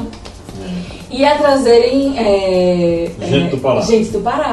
E atores que são da casa. Inclusive, que são a música de abertura era da Gabi Amarantos. Eu acho que ela só não sei. Meu Deus, eu tô muito desatualizado na negócio do amor. Não, mas aí eles começaram a dar mais falas aos personagens, atores paraenses. Isso. Que tem muito na Globo, aquela, como é o nome dela? Buritona, que ela tem velha, mas tem cara de nova. Dira Paz. Ela é paraense. E várias outras. Aí começaram a dar mais fala, elas são atrizes da novela. Pra poder familiarizar mais com a cultura paraense. Isso. Aí volta aquela questão. Qual seria, e aí já é tempo de perguntar isso no podcast mesmo, qual seria a solução para o processo de inclusão? A gente sabe que é um entrave. Incluir minorias é um entrave em nosso país, principalmente quando a gente tem discursos de ódio que dizem que as minorias têm que se curvar às maiorias ou devem ser exterminadas. Qual seria? Existem os tratados discutidos em conferências, né? Aí, eu acho que até 2011 tinha uns 20 tratados aí para idosos, para a comunidade LGBT, minorias assim que tem bem pouca expressividade, e que discute a ingressão justamente dessas minorias indígenas, a comunidade LGBT e especificando, né? Cada bissexual, homossexual, né, gay, lésbicas, enfim, transexuais. Inclusive o trans ele tem um amparo legal, né? Para poder trocar de nome, você tem um amparo legal. Que já é um processo de inclusão, isso aí já é uma estratégia de inclusão. Inclusive o nome social já é uma inclusão. Isso, nome social. Então, isso tudo aí, os tratados que vêm trazendo vem impor, né, a sociedade que respeite, né, essas necessidades das minorias. E aí, são as leis. A Constituição traz, né, no artigo 5º, os princípios que devem ser respeitados da igualdade, né, o princípio da isonomia. E as minorias, elas devem ser tratadas... Devem se curvar? Hã? As minorias devem se curvar? Não, elas devem ser tratadas iguais, de formas iguais, desiguais, com desiguais. Então, crianças que ficam repetindo o que esse político fala. As minorias não devem se curvar às maiorias. Entenderam? Jamais. Vocês estão sendo anticonstitucionais. Porque os direitos humanos foram feitos para os humanos, independente de quem eles sejam, do que eles façam e do que eles opinem. Desde o fascista até... Exatamente. Né? O comunista. Enfim, as leis. Infelizmente, a educação é um sistema um tanto quanto falido no Brasil. Deveriam existir políticas de inclusão de gêneros e de igualdade de todas as formas nas escolas. E essas políticas devem ser implantadas, né, desde o começo. Por mais que Bolsonaro ache que sexualidade não deve ser abordada na infância, sim, deve ser. Não estou falando de sexo, estou falando de educação sexual, né? Enfim. E muitas outras questões. Entender a cultura indígena, entender todas as fases do contexto histórico que a gente passou e que pessoas carregam muito ainda marcas das fases históricas que o Brasil passou. Enfim, leis que infelizmente tem que impor a todo mundo para entender, já que não entende pela questão natural, né? Que entender pelo medo, pela obrigação, né? Enfim, tem até o crime de ódio, né? Que eu acho importante, que abrange toda essa questão de preconceito, não só um grupo, como a Lei Maria da Penha, que também é necessário, mas o crime de ódio abrange todo tipo de preconceito. Eu acho isso muito importante, né? E deveria se falar mais também, e ser mais aplicado também. Bem, a solução que poderia ocorrer para essa inclusão social das minorias é exatamente a questão da sociedade, ela compreender o porquê dessa minoria ela está excluída dos privilégios sociais da nossa sociedade. Descobrir por que o negro ele não teve condições de acompanhar a educação de brancos, que tiveram sempre um ensino privilegiado. Entender por que os indígenas eles se encontram também marginalizados, já que desde o período colonial o índio era visto apenas como aquele ser para ser catequizado. Isso aí vai ser a minha dica de livro, de recomendação, mas vamos falar daqui a pouco. Que o índio era só aquele ser para ser catequizado porque era um bárbaro, e mesmo depois do fim da colônia, do império, início da república, vemos os índios apenas como, digamos, aquele ser incivilizado.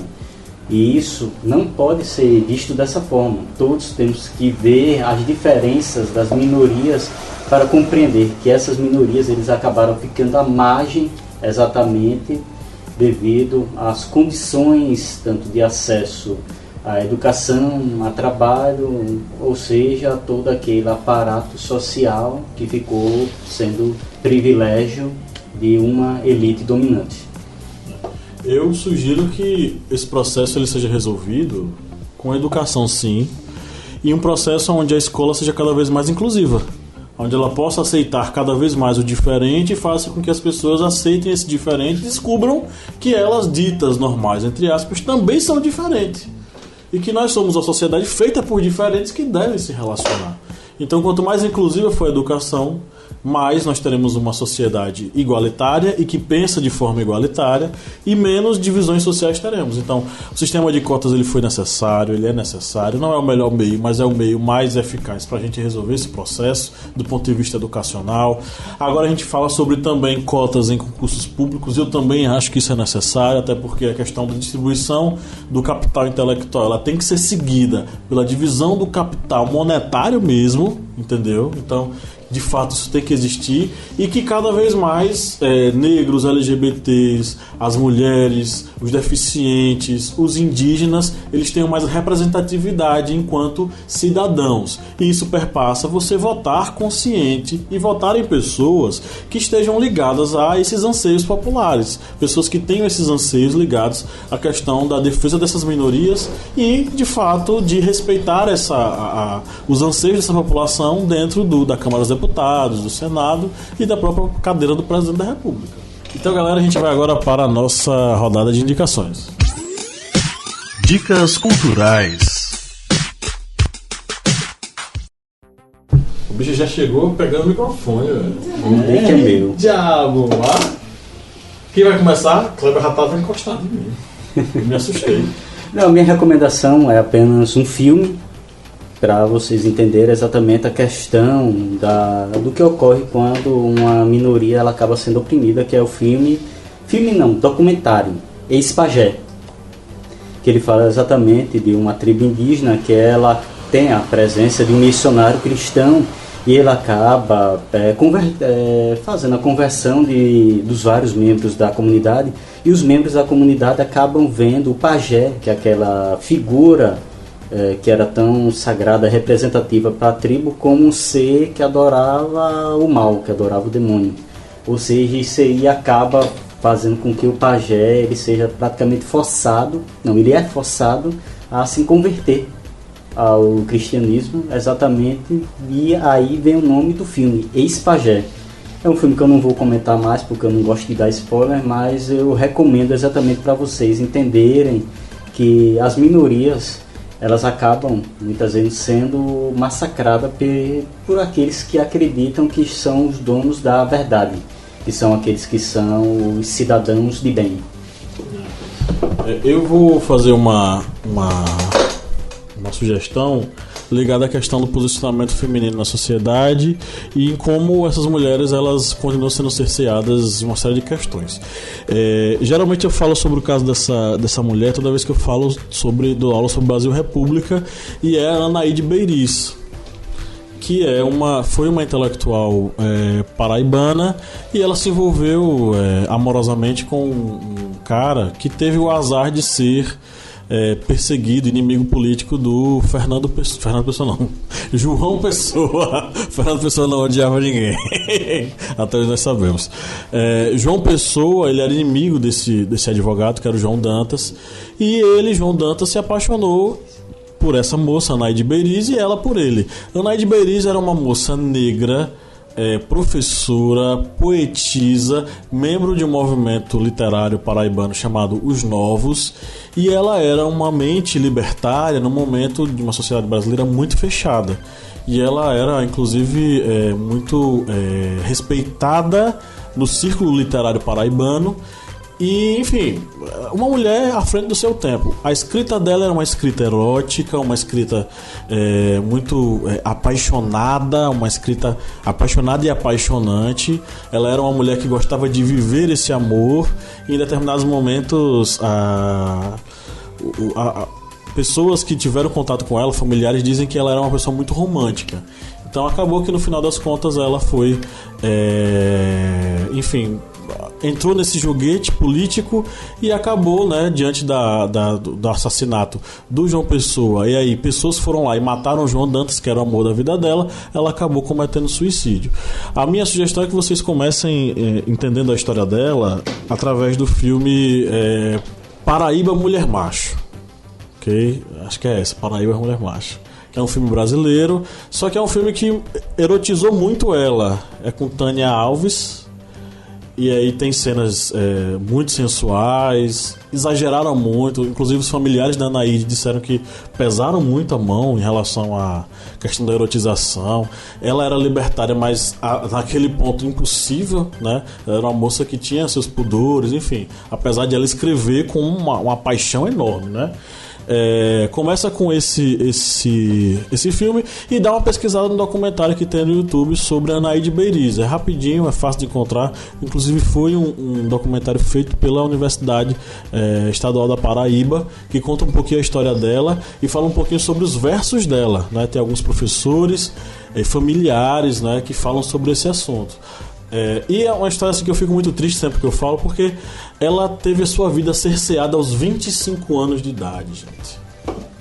Ela tinha muito para viver, uma cabeça assim, fantástica, inteligentíssima, mas a vida dela foi abreviada por preconceito, por discriminação. Ela teve que sumir da sociedade paraibana porque divulgaram as cartas que ela trocava com o João Dantas, eram cartas de amor, eram cartas eróticas, típica de amantes, né? E aí acabou que ela teve a vida dela destruída por causa disso, né? Então, mulheres sofrendo com a questão do machismo, do preconceito, numa sociedade de homens de bem. O filme que eu... dois filmes, eles até são bem aclamados no cinema, e eles falam sobre inclusão, dois, né? Bem importantes, assim, que eles falam não só apenas da inclusão racial, como inclusão social e de deficientes também, que é Intocáveis. E é que eu não gosto muito de falar dos filmes para não dar spoiler, né? Mas, enfim, é um filme bem recente e ele leva a questão da inclusão social dos dois lados, tanto do deficiente quanto do negro, que é os dois principais do filme, os dois atores, desculpa, os dois personagens, Driz e Felipe. Isso. E o outro, Meu Nome é Rádio, que é bem antigo, e ele fala justamente da inclusão não só da questão racial, como do deficiente mental, e é um filme bem bonito. Minhas duas indicações. São minhas duas indicações, perdão, por favor, escrevam direito, português certo. Eu vou indicar, hoje eu vou fazer uma indicação diferente, eu vou indicar dois livros. O primeiro é Gabriela Cravo e Canela, de Jorge Amado. Jorge Amado escreve nesse livro sobre também tem a história de amor de Gabriela, mas esse livro é muito interessante toda vez que eu quero entender sobre quem eu sou, como baiano, de onde eu vim, como nós somos, porque fala do branco que está ali imperando, tem a sertaneja Gabriela, catingueira, tem a mulher branca que é oprimida pelo marido, tem o cabaré, tem o machismo, tem um monte de coisa de maneira sensacional escrita por Jorge Amado. O outro livro, que tanto você pode escolher ler o livro, que é uma delícia, como ver o filme, que é uma delícia também, é O Alto da Compadecida, de Ariano Suassuna, porque Ariano toca com muito humor, mas com um dedo na ferida sobre essas questões de classe, né? A questão do nosso racismo, rico e pobre, mulher casada que trai o marido, existe tudo isso, e Ariano Suassuna é genial. E eu acho o Alto da Compadecida uma obra-prima, uma peça sensacional, genial, que tem a capacidade de fazer com que a gente ria de nós mesmos, mas principalmente que a gente se alerte para entender que tomara que aquilo dali fique só na obra. Então, pessoal, é isso. Foi bacana estar aqui nesse podcast que já está chegando às 2 horas de duração, gente. Nós falamos muito, o assunto rendeu, entendeu? Vou passar o resto da noite ouvindo sertanejo. Tá. Muito inteligente.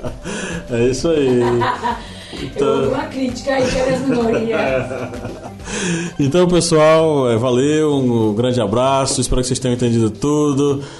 Se faltou aí, esqueceu alguma coisinha, volta lá do início, escuta de novo mais 2 horas de podcast para você ficar antenado com tudo que nós falamos, para você fazer a melhor redação do mundo e tirar nota 1000. Lembrando que Fala dos alunos patronos. Lembrando que se você for o nosso aluno patrono, você tem acesso aí ao nosso grupo secreto, onde nós estamos lá falando sobre como montar uma redação bacana sobre os temas que nós tratamos aqui. Fala sério, a gente dá a redação completa. É isso aí. Tá vendo aí, cara? Você tá esperando o quê? Vai lá. Só precisa transcrever o que a gente tá falando. É isso aí. Então acesse o site apoia.se/historiante, faça sua contribuição a partir de R$15, você se torna aluno patrono e vai lá ver a nossa carinha, né? É isso aí. Ok? Então, abraço e até a próxima. Eu ia falar vídeo aula. E até o próximo podcast. Lembre-se. Valeu, galera. E ele não. Marina 18!